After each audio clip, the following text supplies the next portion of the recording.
தாவேக தலைவர் விஜய் டைரக்டா பெரம்பூர்ல போட்டிடுறேன்னு சொல்றாரு. இது எப்படி நீங்க பாக்குறீங்க? நான் அதை ஏன் பார்த்துட்டு இருக்கணும்? எனக்கு வேலை இருக்கு, அதை நான் பார்த்து. இந்த முறை அரசியல் பிரச்சாரம் மும்முரமா போயிட்டு இருக்கு. சென்ற முறை இந்தியா கூட்டணிக்கு நீங்க தமிழக முறையில் நல்ல பிரச்சாரம் பண்ணீங்க. அதே போல இந்த தேர்தலுக்கும் பிரச்சாரம் கண்டிப்பாக உண்டு. அதை பற்றி பேசத்தான் இப்போ போயிட்டு இருக்கேன். பேசிட்டு உங்களுக்கு இன்னும் கூடிய விரைவில் மறுபடியும் நான் பேச வேண்டியிருக்கும்.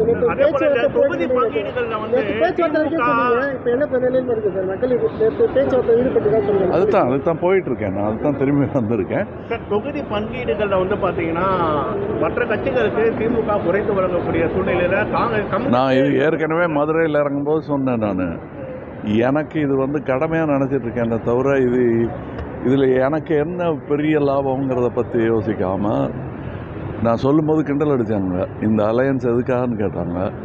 இப்போ தேவை, நாட்டுக்கு தேவைன்னு நான் சொன்னேன். அதே காரணத்துக்காக தான் நான் எம் கண்டினியூவிங் இந்த அலையன்ஸ்.